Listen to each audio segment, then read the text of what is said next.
आज हूँ महान जननायक प्रभात पुरुष विजु पट्टनायक 27तम श्राद्धवार्षिक दिवस। यही दिवस को आज धर्मशाला बीजेडी पक्षर धर्मशाला भवन ठारे ये तिरोधान दिवस को पालन कर स्थानीय विधायक प्रणव कुमार बलवंतराय उपस्थित अच्छा आसतु सीधा साल प्रतिक्रिया नवा से कौन कहते। महान जननायक विजु पट्टनायक आज श्राद्ध दिवस उपलक्षे धर्मशाला विजु जनता दल तरफ आज सभा होता।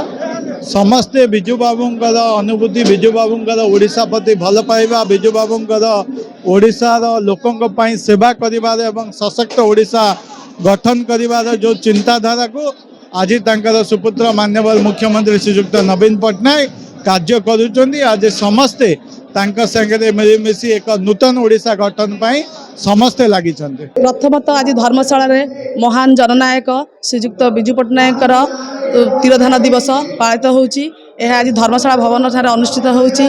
यही जो आमर सशक्त स्वाभिमानी एवं समृद्ध नवीन ओडिशा गठन करिवार ताकर जो स्वप्न थिला ताकर सुपुत्र मुख्यमंत्री श्रीयुक्त नवीन पट्टनायक ताको पूर्ण करिवार सफल होइचंती। आज 33% महिला को जो संरक्षण व्यवस्था करथिले से दिवंगत आत्मा जो करथिले महिला लागि ताहा आज सफल करिवार जो स्वप्न देखिथिले से स्वप्न सफल होबार सहायक करचंती ताकर पुत्र सुपुत्र श्रीयुक्त नवीन पट्टनायक एवं जो ओडिशार जो समृद्धि दिगरे से स्वप्न देखिथिले से स्वप्न साकार होइची।